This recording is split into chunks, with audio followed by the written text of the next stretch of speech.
In this interview, we chat with actress Molly Kunz and director Gilles de Maistre about their new film, The Wolf and the Lion, in theaters now. We're very sorry for your loss. Grandpa was all I had left. You didn't do things like other people. I made a new friend recently, a she-wolf. She goes around the house a lot.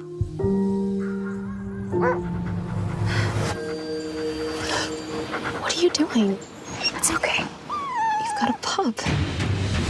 I'm following a falling star. Hi. Forest Ranger Simpson. I heard there was a plane crash. It's pretty terrible. The plane was carrying a lion cub bought by a circus. We haven't found it yet. Keep on searching. Joe, you have to come and see this. There's a wolf pup, a lion cub, and What the hell is that? it's one of Grandpa's girlfriends. What? They're inseparable. The she-wolf didn't come back. I'll have to take care of them myself.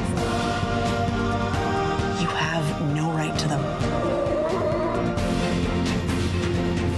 Give me back my lion. I'll never let anything happen to you. How are you going to look after them when they're older? I have to protect them. They love each other. I'll get my lion back one way or another. Stop! I'll find the way home. Find the way home. Wow. I got to say, The Wolf and the Lion, I had a chance to check it out. At the time we're recording this interview, it literally just dropped in theaters. What an amazing story about 20-year-old Alma. She loses pretty much every family member close to her, comes back to this island that is gorgeous, but very remote, very deserted. And she runs into not one, but two cubs, a wolf and a lion. And well, the rest is history. I got to ask you first, Molly, how did you get involved in this film? I auditioned. I sent my tape to casting, and they forwarded it on to Gilles and Prune. And then Gilles liked my tape and took me up to Canada to fall in love. Gilles loved it. He loved it. And then took me up to Canada to meet some wolves and see how we got along. And we did okay, and I got the part. And you mentioned recorded. So I know with a lot of actors during the pandemic, they've been doing a lot of self-tapes, which is really just kind of recording yourself in your apartment, your home, wherever, rather than doing the audition in person. So I'm assuming a majority of this, if not all of this, was filmed during the pandemic, right? About half of it was filmed during the pandemic. I actually auditioned for this back in 2018. And then we shot in 2019 and 2020. Okay, so I'd imagine there's definitely a lot of challenges between the pandemic, keeping everybody safe, but also, as you mentioned, working with these animals. For those that don't know, you didn't use any CGI here. These were all real trained animals that were seen throughout the film. So how did that all work out for you? How did this idea come about? And when did you decide to say, you know what, forget the CGI stuff, we're going to work with the real animals? Because with that, you can do a different movie. I mean, in the States, you are the number one to use CGI to make beautiful movies with that, $200 million movies. So you have a result which is impressive. Disney, I don't know, all those beautiful companies who are doing incredible movies. But me, what I like is to have the real relationship and the emotion it gives. That you cannot do with CGI. It's impossible. To have a wolf and a lion interacting with a young girl and to see together playing, hugging, kissing, that's not possible in CGI because it's too complicated and it's impossible. Maybe in 20 years it couldn't going to be possible, but today no.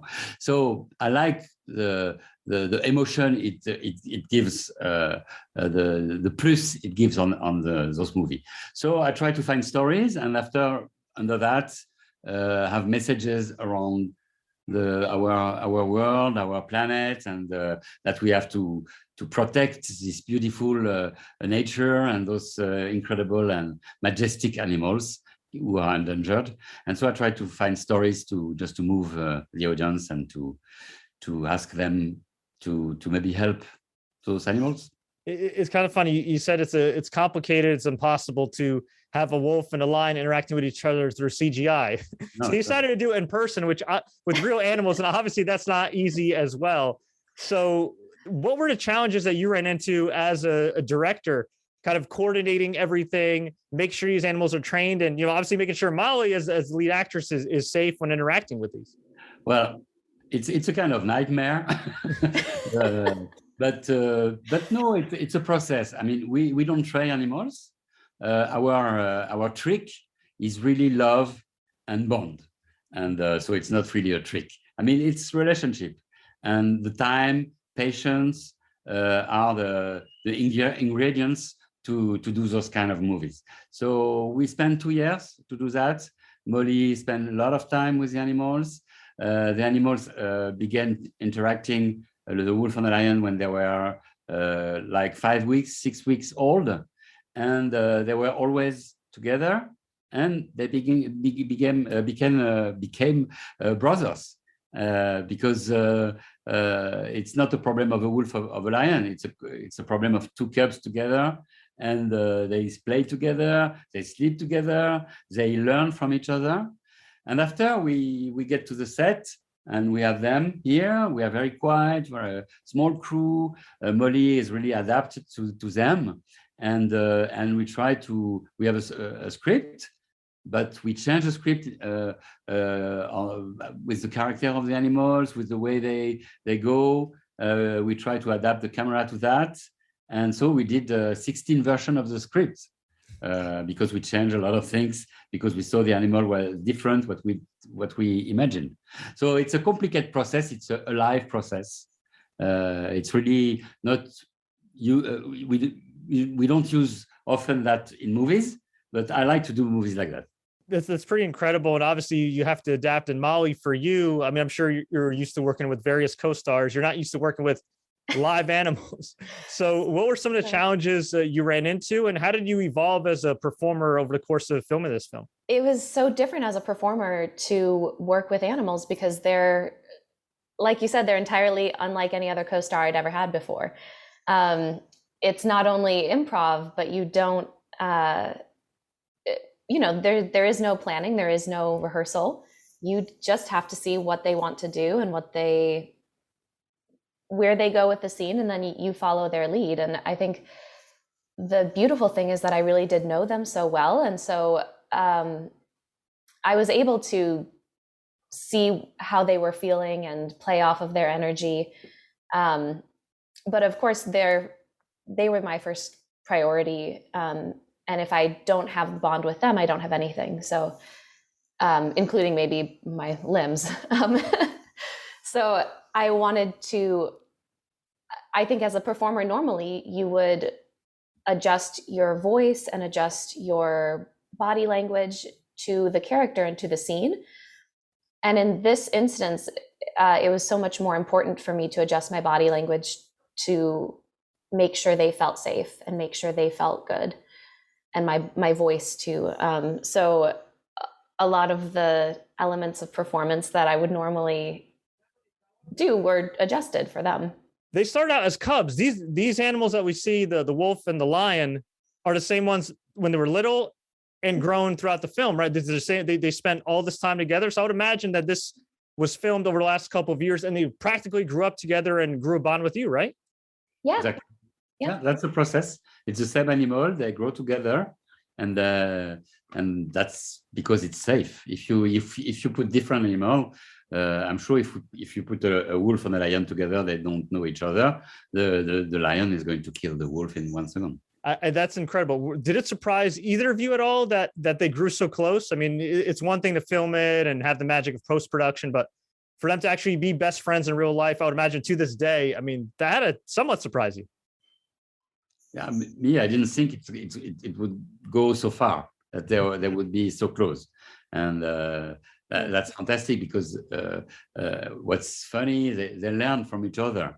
And we always tell the funny story of the lion digging holes, and a lion never dig holes because wolf are digging holes, and he learned from the wolf, and the wolf acting like a cat. He was playing with branches and leaves like a cat is playing, and the wolf never do that. And so it's like, and often when we shoot only with the wolf or only with the lion, we had to bring the other one. Yeah, that's what I was the other one they couldn't do, and they had a scene, they were playing, and go to see the lion and come back on the set. And so it's incredible to see that. But I mean, it's also one of the messages of the movies. If you learn to know a person, anyone, even he's so different from you, even he's coming from the other part of the earth, even it's not the same religion, the same, well, I don't know, color, whatever. If you know each other, you can become brother, and you can love.